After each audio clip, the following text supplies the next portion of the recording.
Diploma in pharmacy, pharmaceutical chemistry, ये second subject है आपका। आज हम इसमें एक इम्पॉर्टेंट यूनिट डिस्कस करेंगे, इम्प्यूरिटी। प्योर मतलब होता है शुद्ध, जिसमें जो हम बनाना चाह रहे हैं उसमें यदि बाहर से कुछ और ना आए, कहीं से भी हमारी मिस्टेक की वजह से ना आए, इन्वायरमेंट से कुछ नहीं आया, तो वो चीज़ प्योर होती है। किसी भी चीज़ का 100% प्योर होना बहुत मुश्किल होता है, लेकिन हम जहाँ तक हो सके प्योरिटी को मेंटेन करने की कोशिश करते हैं, क्योंकि जो प्योर चीज़ है उसके जो कैरेक्टरिस्टिक्स हैं, उसके जो बेनिफिट्स हैं, वो ज़्यादा बेटर होते हैं। जैसे अब हम दूध खरीदते हैं तो हम कोशिश करते हैं कि भाई दूध में कोई इम्प्योरिटी ना हो, है ना। जैसे ध्यान नहीं दिया, दूध में मक्खी गिर गई और मक्खी को हमने दूध के साथ उबाल लिया, तो दूध में मक्खी की जरूरत नहीं है, पर भी दूध में मक्खी आ गई, तो ये जो मक्खी है वो इम्प्योरिटी है। ऐसे ही क्या होता है, दवाई की फैक्ट्री में जब हम दवाई बनाते हैं तो मैन्युफैक्चरिंग प्रोसेस के दौरान ह्यूमन एरर की वजह से, या एनवायरनमेंट से, या मशीनों से, या फार्मास्यूटिकल एड्स के थ्रू, या जो हम रॉ मटेरियल यूज कर रहे हैं कच्चा माल, उसके थ्रू हमारे एंड प्रोडक्ट में इम्प्योरिटी आने की पॉसिबिलिटीज रहती है। तो अनवांटेड सब्सटेंसेस जो हमारी फॉर्मुलेशन में प्रेजेंट है उसको हम इम्प्योरिटी कहते हैं। और हमारा प्रयास है कि यदि हम दवाइयाँ बना रहे हैं तो उसमें इम्प्योरिटी कम से कम हो, क्योंकि इम्प्योरिटी फार्मास्यूटिकल प्रोडक्ट्स की इफिकेसी को कम करेगी। इफिकेसी क्या होती है?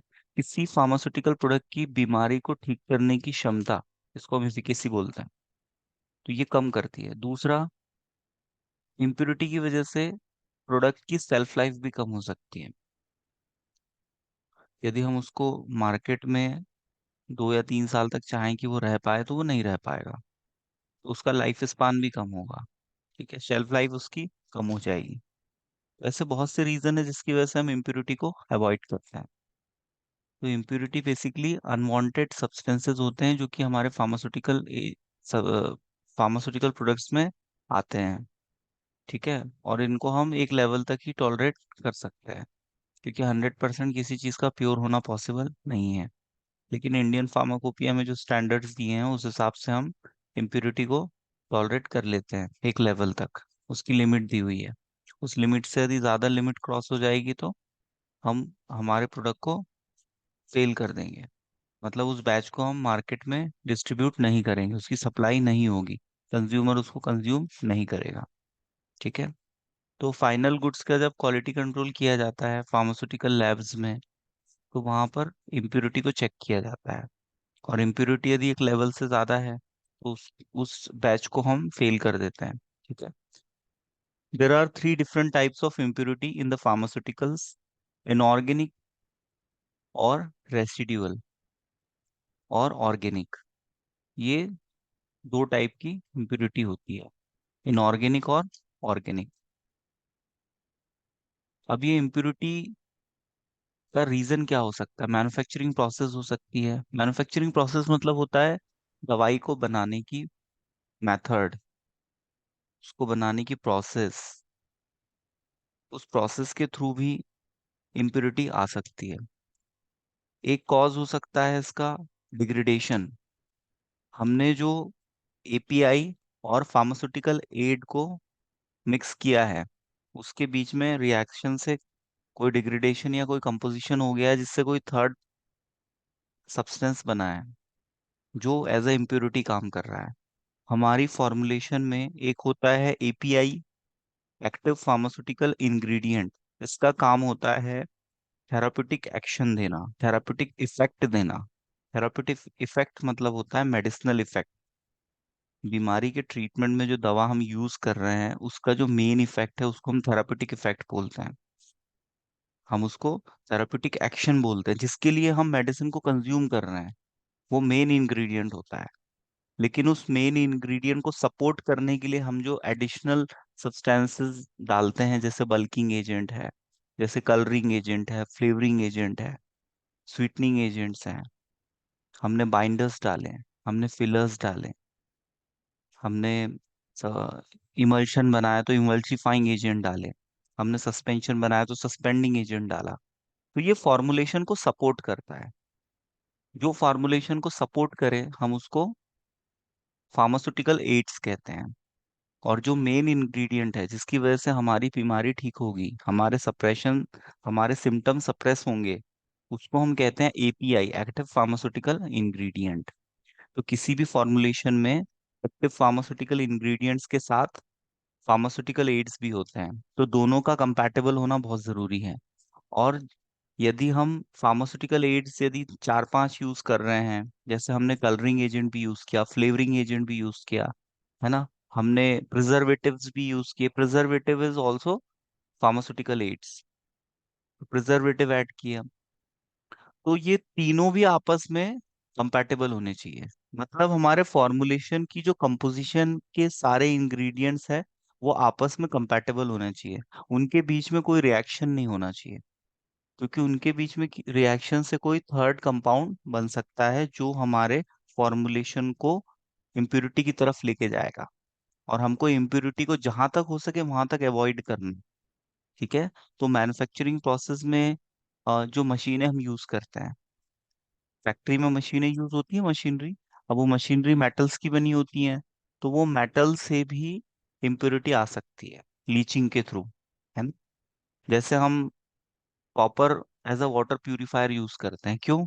क्योंकि कॉपर क्या करता है, पानी की इम्प्योरिटी को सक कर लेता है, उस इम्प्योरिटी के साथ रिएक्ट करके कॉम्प्लेक्स बना लेता है, और वो इम्प्योरिटी हमारी बॉडी में नहीं जाती, और समय समय पर हम उस कॉपर को साफ कर लेते हैं।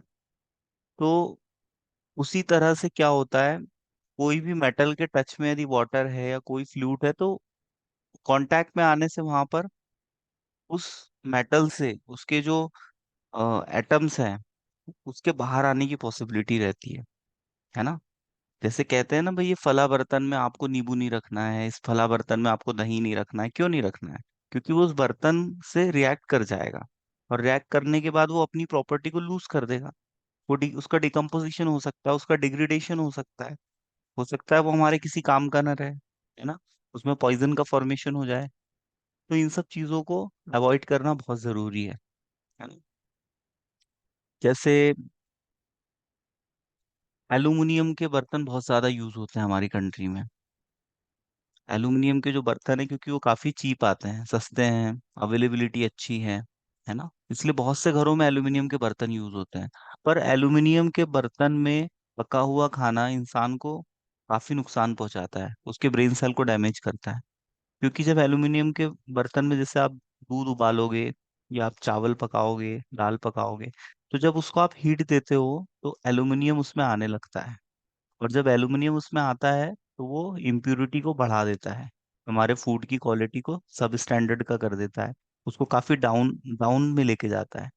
और जब हम वही खाना खाते हैं तो वो एल्यूमिनियम हमारी बॉडी में आता है, और जब हमारी बॉडी में आता है तो हमारे ब्लड सर्कुलेशन में आता है, और एल्यूमिनियम हमारे बॉडी के लिए सेफ नहीं है, ठीक है। इसलिए मैं आपको कह रहा हूँ, हो सके तो एल्यूमिनियम के बर्तनों को अवॉइड किया करो। इसका बेटर ऑप्शन है आपके पास, आप मिट्टी के बर्तन यूज कर सकते हैं, सबसे बेस्ट होते हैं मिट्टी के बर्तन, ठीक है। ऐसा कहते हैं हमारी बॉडी पंच तत्वों की बनी हुई है, ठीक है, पंच तत्वों से हमारी बॉडी बनती है, और पंच तत्वों में ही विलीन हो जाती है। तो मिट्टी नेचुरल है, ठीक है। तो मिट्टी से के जो घड़े होते हैं उसका हम पानी पिए, ज्यादा बेहतर है, ठीक है। और मिट्टी के बर्तनों में खाना बना सकते हैं, मिट्टी के तो कुकर भी आते हैं, कढ़ाई भी आती है, सारे बर्तन लगभग मिट्टी के आते हैं। और इवन जब आप शॉपिंग करोगे तो आप देखोगे कि मिट्टी के बर्तन तो बहुत ज्यादा कॉस्टली है ना। मिट्टी के बर्तन भी ऐसा नहीं कि बहुत सस्ते में आपको मिल जाएंगे, लेकिन वो स्वास्थ्य के लिए ज्यादा बेहतर है, एल्यूमिनियम से तो कॉस्टली है। और दूसरा आपके पास ऑप्शन है, आप मेटल में यदि जाएं तो आप कॉपर यूज कर सकते हैं, ब्रोंज, है ना, ये भी मेटल ठीक ठाक है ना। मैं आपने जैसे कॉपर के यहाँ गुंडियाँ देखी होगी, कॉपर के जग में लोग पानी पी रहे हैं क्योंकि उनको डॉक्टर सजेस्ट करते हैं। क्यों सजेस्ट करते हैं? क्योंकि कॉपर जो होता है वो वाटर प्यूरिफायर होता है। पहले लोग रिवर में सिक्के डालते थे कॉपर के, है ना, ताकि नदी का पानी भी प्यूरिफाई हो सके। तो ये एक रीजन था, लेकिन अब ऐसा है कॉपर के सिक्के नहीं है फिर भी लोग डालते हैं, है ना। कोई भी जो स्पिरिचुअलिटी के पीछे भी रीजन होते हैं। अब लोगों को रीजन नहीं पता है, और ब्लाइंडली फॉलो करते हैं, अंधविश्वास जिसको हम कहते हैं, है ना। तो आप लोग इस चीज का ध्यान रखेंगे कि लीचिंग होती है, ठीक है। और यही लीचिंग फार्मास्यूटिकल फील्ड में भी होती है, और इसको हम पढ़ते हैं फार्मास्यूटिकल इंजीनियरिंग में। बैचलर्स इन फार्मेसी में है ये, फार्मास्यूटिकल इंजीनियरिंग सब्जेक्ट में, कि जो मेटल्स होती हैं वो किस तरह से हमारे फार्मास्यूटिकल प्रोडक्ट्स पर अपना इफेक्ट डालती है। डिग्रेडेशन आप समझे क्या होता है? डिग्रेडेशन मतलब होता है किसी भी प्रोडक्ट का डिकम्पोज हो जाना, है ना। और डिकम्पोज किसकी वजह से हो सकता है? इम्प्योरिटी की वजह से हो सकता है, स्टोरेज कंडीशन की वजह से हो सकता है। किसी प्रोडक्ट को हमें स्टोर करना था एयर टाइट कंटेनर में, हमने उसको उसके कंटेनर को के जो ढक्कन था हमने उसको लूज कर दिया, उसमें एयर चली गई और वहां पर मॉइस्चर चला गया, तो एयर और मॉइस्चर की वजह से फॉर्मुलेशन खराब हो जाएगी, ठीक है। तो मॉइस्चर से बचाना है, क्योंकि मॉइस्चर में, एयर में ऑक्सीजन होता है, और ऑक्सीजन ऑक्सीडेशन ऑक्सीडेशन करता है, ठीक है। और ऑक्सीडेशन की वजह से हमारा प्रोडक्ट खराब हो सकता है। इसलिए ज्यादातर फार्मास्यूटिकल प्रोडक्ट्स को एयर टाइट कंटेनर में स्टोर करके रखते हैं। यदि हमने किसी सिरप को कंज्यूम कर लिया है तो हम कभी भी उसका ढक्कन खुला ना छोड़ें। हमने यदि कोई टेबलेट खानी है तो ही हम उसको स्ट्रिप से बाहर निकालें। ऐसा नहीं कि हम उसको स्ट्रिप से बाहर निकाल के छोड़ दें और फिर कल खाएं उसको, ये बिल्कुल भी सही नहीं है। और जब भी हम टैबलेट कैप्सूल खाते हैं तो हमारे हाथ साफ हों, पहले हम साबुन से हाथ हाथ धुल लें अच्छे से, उसके बाद ही हम टैबलेट कैप्सूल खाएं, क्योंकि हम उनको हाथ लगाते हैं, है ना। तो हम सफाई का ध्यान रखेंगे तो हमारी बॉडी में कहीं से भी कोई इन्फेक्शन की पॉसिबिलिटीज नहीं बनेगी। तो स्टोरेज कंडीशन के दौरान भी आ सकती है। एक रीजन ये हो सकता है कि हमें अ, जैसे एम्बर्ड कलर बॉटल में रखना था हमारा प्रोडक्ट, और हमने उसको नॉर्मल ट्रांसपेरेंट बॉटल में रख दिया। अब उस पे जो यूवी रेस पड़ेगी, वो यूवी रेस की वजह से भी उसमें रिएक्शन हो सकता है, और उस रिएक्शन की वजह से हमारा प्रोडक्ट डिकम्पोज हो सकता है, उसका डिस्कलरेशन हो सकता है, उसकी प्रॉपर्टीज लूज हो सकती है ना। उसका कलर, ऑर्डर, टेस्ट भी चेंज हो सकता है। आपने देखा होगा जब कोई चीज खराब होती है तो हम उसको आइडेंटिफाई कर सकते हैं मॉर्फोलॉजिकली, है ना। हम उसको सूंघ के समझ सकते हैं, देख के समझ सकते हैं, हम उसको टेस्ट करके समझ सकते हैं, है ना। तो हमारे पास ऑप्शंस है। हमने देखा कि भाई आइडियली ये चीज पिंक कलर की होनी चाहिए और वो रेड हो गई, तो हमें डाउट होता है कि यार रेड कैसे हो गई है, आइडियली तो उसका कलर पिंक होना चाहिए, है ना। तो ये स्टोरेज कंडीशन के दौरान हमारे ड्रग्स में जो इम्प्योरिटी आती है, उसकी उसके जो रीजंस है वो है ह्यूमन एरर की वजह से आ सकती है ना। जैसे आपने ढक्कन खुला छोड़ दिया, कोई केमिकल यूज किया, आपने उसका ढक्कन खुला छोड़ दिया, वो केमिकल खराब हो सकता है ना। इसका एक एग्जांपल मैं आपको देता हूँ, क्लोरोफॉर्म। क्लोरोफॉर्म में यदि जैसे आपने ढक्कन ढीला छोड़ दिया और उस बॉटल को आधे से ज्यादा खाली हो गई है, तो उसमें फास्जिन गैस बन सकती है। और फिर वो क्लोरोफॉर्म यदि आप किसी को एज ए एनेस्थेटिक यूज करोगे तो वो बेहोश होने की जगह उसकी डेथ भी हो सकती है, क्योंकि फास्जिन गैस जो होती है वो काफी टॉक्सिक होती है, हमारे रिस्पायरेटरी ट्रैक को वो पैरालाइज कर देती है, ठीक है। तो पेशेंट उसमें शॉक में जा सकता है और पेशेंट की डेथ हो सकती है। तो ये भी एक एग्जाम्पल है। एक्सीपिएंट, एक्सीपिएंट मतलब फार्मास्यूटिकल एड्स। फार्मास्यूटिकल एड्स मतलब अभी आपको मैंने बताया, जो फॉर्मुलेशन को सपोर्ट करते हैं। अब जैसे ओरल रूट से मुझे कोई टैबलेट लेनी है और उसका टेस्ट यदि बिटर है तो मुझे वॉमिटिंग हो सकती है, तो मैं उसमें फ्लेवर ऐड करूंगा, मैं उसमें कलर ऐड करूंगा, है ना। उसको थोड़ा, उसके एलिगेंस को मैं इम्प्रूव करूंगा। क्यों? क्योंकि माउथ में टेस्ट बर्ड्स होते हैं हमारे टंग पे, और टंग पे जो टेस्ट बर्ड्स हैं वो हमें खट्टा, मीठा, तीखा इसका एहसास कराते हैं। अब जैसे जो पेरेंट्रल्स आते हैं, उसमें हमें स्वीटनिंग एजेंट डालने की जरूरत है क्या? नहीं, क्योंकि वो तो सीधे हमारे ब्लड में जाते हैं। तो जो भी ओरल फॉर्मुलेशन है उसी के एलिगेंस को हम इम्प्रूव करते हैं। लेकिन क्या हम एक्सीपिएंट दूसरी फॉर्मुलेशन में डालते हैं? हाँ, बिल्कुल डालते हैं, है ना। अब जैसे हमने बल्किंग एजेंट डाला, बल्किंग एजेंट हम कब डालेंगे? जैसे स्लीपिंग पिल का एग्जाम्पल। स्लीपिंग पिल्स मतलब नींद की गोलियां, अल्प्राजोलम, इसका डोज बहुत कम होता है। ऐसे ड्रग्स जो कि बहुत ही कम क्वांटिटी में अपना इफेक्ट शो करते हैं, इनको हम पोटेंट ड्रग्स कहते हैं। पोटेंट ड्रग का एग्जाम्पल है आपका एल्प्राजोलम, 0.25 mg के डोज में आता है। अब 0.25 mg बहुत कम होता है, 1 ग्राम में 1000 mg होता है, और वो 1000 mg में भी आप 0.25 mg देना चाहते हो, तो आपको उसके टेबलेट के बल्क को बढ़ाना पड़ेगा ना, उसमें आपको फिलर्स डालने पड़ेंगे, बल्किंग एजेंट डालने पड़ेंगे, तब आप उसकी टेबलेट बना पाओगे। नहीं तो इतनी सी ड्रग आप कैसे दोगे? तो हम बल्किंग एजेंट डालते हैं, है ना। जैसे आपने वाइबाजिम टैबलेट कभी खाया होगा, फाइजर का आता है ना, फीवर के केस में, इन्फेक्शन के केस में एंटीबैक्टीरियल ड्रग होता है वाइबाजिम, जिसमें सिफिक्सिम होता है। 200 mg 400 mg की स्ट्रेंथ में आता है। ओडी डोज में दिया जाता है पेशेंट को, बैक्टीरियल इन्फेक्शन को कम करने के लिए, जब सॉफ्ट टिश्यू में इन्फेक्शन होते हैं। तो जैसे ही आप उस टेबलेट को खोलोगे तो आपको बहुत अच्छी वेनिला की फ्रेग्रेंस आएगी। तो कंपनी ने उसमें ऐड की है ना, ताकि आपको नेक्स्ट टाइम आपके पास ऑप्शन रहे कि भाई दूसरे ब्रांड के भी, जीफी भी आता है, लेकिन आप फाइजर का प्रेफर करो, क्योंकि आपको स्मेल अच्छी आई, और हमारे जो सेंस ऑर्गन्स होते हैं वो हमें सेंस कराते हैं। और किसी चीज से यदि अच्छी स्मेल आ रही हो तो हम उसके प्रति ज्यादा आकर्षित होंगे ना। मेडिसिनल इफेक्ट तो है, लेकिन उसको और ज्यादा इम्प्रूव कर दिया कंपनी ने, तो इसलिए फार्मास्यूटिकल एड्स डाले जाते हैं, है ना। तो ये आपके एक्सिपिएंट की वजह से भी इम्प्योरिटी आ सकती है। अब एक्सिपिएंट के भी हम रॉ मटेरियल्स की परचेसिंग करते हैं, एपीआई की परचेसिंग करते हैं, इनका हम क्वालिटी कंट्रोल भी करते हैं। हम पता करते हैं इसमें कोई एडल्ट्रेशन तो नहीं है। एडल्ट्रेशन रहेगा तो आगे चल के वो भी इम्प्योरिटी कॉज कर सकता है ना। मिलते जुलते हैं एडल्ट्रेशन और इम्प्योरिटी। एडल्ट्रेशन मतलब होता है मिलावट, और इम्प्योरिटी मतलब होता है अशुद्धि, है ना। ये इसमें थोड़ा डिफरेंस है। तो फार्मास्यूटिकल इंडस्ट्रीज में जब भी हम रॉ मटेरियल ऑर्डर करते हैं, उसकी परचेसिंग करते हैं, तो हम उसका भी क्वालिटी कंट्रोल करते हैं और एपीआई का भी क्वालिटी कंट्रोल करते हैं। और यदि इंपोर्ट एक्सपोर्ट करते हैं तो उस वक्त भी क्वालिटी कंट्रोल किया जाता है। कुछ एपीआई ऐसे हैं जो हमें दूसरी कंट्रीज से हमारी कंट्री में ऑर्डर करने पड़ते हैं, तब हम उसकी दवाई बना पाते हैं। तो कंपनी ऑर्डर करती है और कंपनी उसका क्वालिटी कंट्रोल करती है, उसके बाद ही उस बैच को एक्सेप्ट किया जाता है। ठीक है। अब हमें इम्प्यूरिटी का आइसोलेशन भी किया जा सकता है, यदि हमने देखा कि भाई प्रोडक्ट में इम्प्यूरिटी आ गई है ना। जैसे हमारे रॉ मटेरियल में इम्प्यूरिटी है तो हम उसको आइसोलेट करने की कोशिश करेंगे, उसको आइडेंटिफाई करेंगे, उसका क्वांटिफिकेशन करेंगे, है ना। क्वांटिफिकेशन मतलब क्वांटिफाई करना, मतलब पता लगाना कितनी है उसमें इम्प्यूरिटी। है ये तो पता चल गया हमको, है ना। यदि हम ये पता करें कि उसमें इम्प्यूरिटी है या नहीं है, तो ये हम पता करेंगे क्वालिटेटिव टेस्ट से, है ना। और हमको पता चल गया कि भाई इसमें तो आर्सेनिक है, आर्सेनिक इज टॉक्सिक। इसमें तो मर्क्यूरी है, मर्क्यूरी भी टॉक्सिक होता है। मर्क्यूरी मेडिकल फील्ड में यूज होता है, पारे, पारा, है ना। पारा कहाँ, थर्मोमीटर में होता है, और पारा बहुत ज्यादा टॉक्सिक होता है ना। थर्मोमीटर में जितना पारा है उतना पारा, यदि उसका आधा भी कोई पारा यदि खा ले तो वो जिंदा बच नहीं पाएगा वो, है ना। जहर की तरह काम करता है पारा।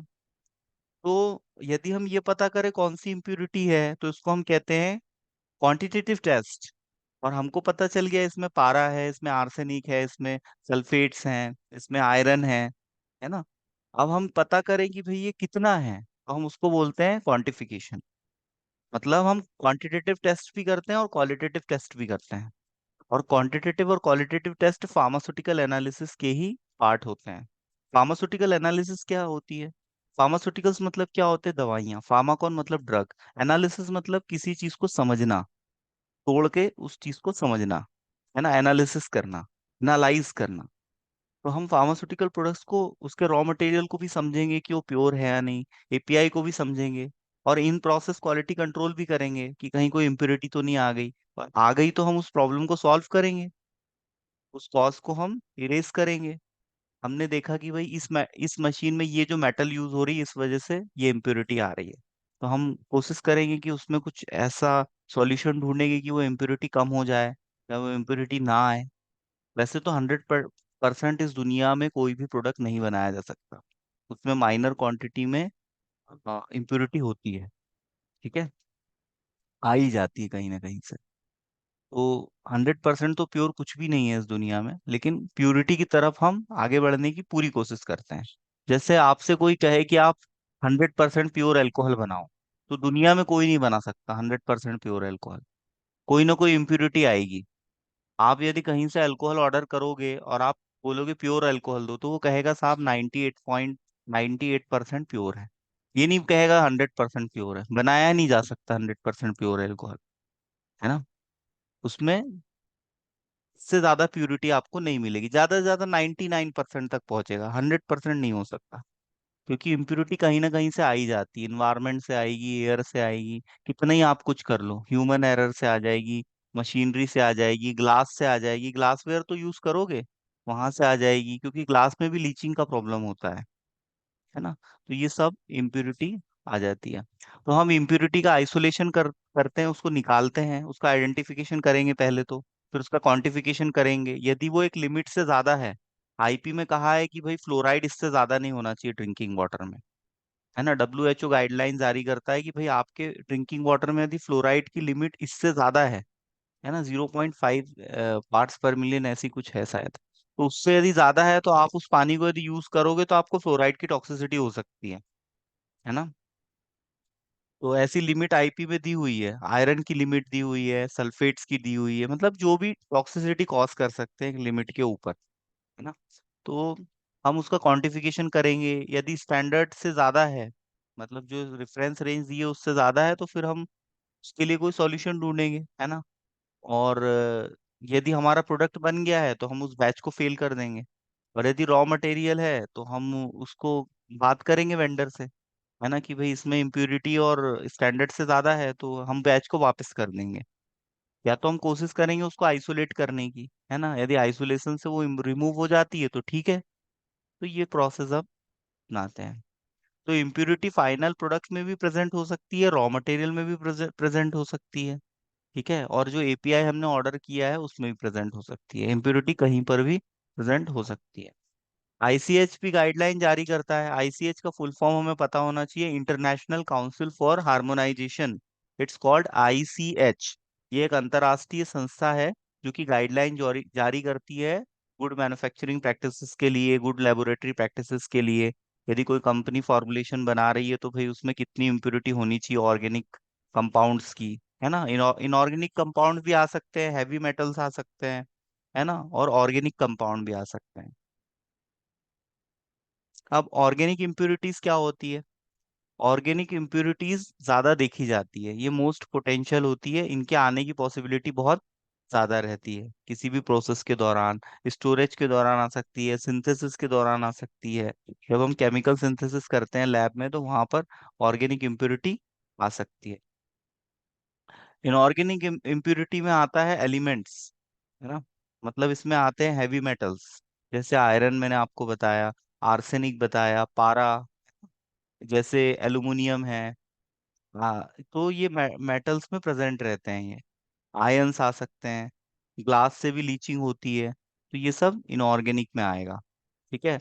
कोई रिएजेंट हमने यूज किया फॉर्मुलेशन में उसकी वॉशिंग के लिए, है ना, कई बार हम रॉ मटेरियल को वॉश करते हैं ना, तो वॉश के लिए हमने जो केमिकल यूज किया उसकी वॉशिंग के लिए, तो वो रिएजेंट से आ गई, है ना। हमने कोई कैटलिस्ट यूज किया, हम फार्मास्यूटिकल प्रोडक्ट्स की सिंथेसिस कर रहे हैं, है ना, हम सेमी सिंथेटिक ड्रग बना रहे हैं, हमने कोई कैटलिस्ट यूज किया, ठीक है। जनरली कैटलिस्ट मेटल्स होती हैं, जो कि कैटलिस्ट क्या होते हैं, जो केमिकल रिएक्शन को स्पीड अप करते हैं, उसको इनिशिएट करते हैं, उसको स्पीड अप करते हैं, उसको हम कैटलिस्ट कहते हैं। तो हम जो कैटलिस्ट यूज कर रहे हैं उसका तो दवाई में कोई रोल नहीं है, लेकिन हमको दवाई बनाने के लिए केवल जो रिएक्शन करवानी है उसको परफॉर्म करने के लिए, उसको इनिशिएट करने के लिए, उसको मूव ऑन करने के लिए हमने जो कैटलिस्ट यूज किया है, वो भी इम्प्योरिटी कॉज कर सकता है। तो इसका भी हम ध्यान रखते हैं, है ना। हैवी मेटल्स, ठीक है, और इनऑर्गेनिक सॉल्ट्स, तो ये सभी इम्प्योरिटी कॉज कर सकते हैं। तो यहाँ पर आप देख सकते हैं इनऑर्गेनिक इम्प्योरिटी, ऑर्गेनिक इम्प्योरिटी और रेसिडुअल सॉल्वेंट। रेसिडुअल सॉल्वेंट, इन चीजों को हम अवॉइड यदि करें तो हमारी इम्प्योरिटी को हम कम कर सकते हैं। जैसे हमें पता होना चाहिए कि भाई हमारी फॉर्मुलेशन को हमें यदि कैटलिस्ट यूज करना है तो हम कौन सा यूज करें। कंपनी तो वैसे रिसर्च करती है तो उनको काफी आइडिया रहता है ना। हम तो अभी केवल पढ़ाई कर रहे हैं, कंपनी में साइंटिस्ट भी होते हैं, फार्मासिस्ट होते हैं, तो वो सब रिसर्च के दौरान जितनी भी प्रॉब्लम आती है उन सबको सॉल्व कर लेते हैं। हम तो यहाँ केवल पढ़ रहे हैं कि कहाँ कहाँ से प्रॉब्लम आ सकती है। है ना। अब ये प्रॉब्लम ज्यादा फेस तब करनी पड़ती है जब कोई नया प्रोडक्ट हम उसकी फॉर्मुलेशन को डेवलप करते हैं और उसकी मैन्युफैक्चरिंग करते हैं। अब जो ऐसे ड्रग्स हैं जो कि कई सालों से कंपनियां बना रही है, तो उसमें तो कोई प्रॉब्लम नहीं आती है ना। तो उनका क्या है, एविडेंसेस भी रहते हैं। एविडेंसेस मतलब कंपनियां उनको बना चुकी है, तो उनको पता रहता है प्रैक्टिकली कि कौन सा प्रॉब्लम कैसे सॉल्व किया जाता है, कौन से प्रोडक्ट में क्या इम्प्योरिटी आ सकती है ना। वैसे तो फार्माकोपिया में मेथड दिए हुए हैं स्टैंडर्ड ड्रग बनाने के, तो ये सब प्रॉब्लम उतनी आती नहीं है, लेकिन हमें पढ़ना जरूरी है कि आ सकती है। अब कभी कभी क्या होता है, जो हमने रिएक्शन करवाया है उसमें कुछ इंटरमीडिएट्स भी बनते हैं, तो वो इंटरमीडिएट भी ऑर्गेनिक इम्यूनिटी की तरह, इम्यूनिटी कह रहा हूँ, इम्प्योरिटी की तरह काम करते हैं, और हमारे प्रोडक्ट को वो डिग्रेड कर देंगे, उसको डिकम्पोज कर देंगे, और उसकी क्वालिटी डाउन हो जाएगी। तो ये है आपका ओवरऑल इम्प्योरिटी। इससे आपको फार्मास्यूटिकल केमिस्ट्री में क्वेश्चंस पूछे जा सकते हैं, है ना। 1 मिनट में आपको प्रीवियस ईयर का कोई पेपर हो तो आपको मैं बता देता हूँ किस टाइप के क्वेश्चंस इस यूनिट से पूछे जा सकते हैं, है ना।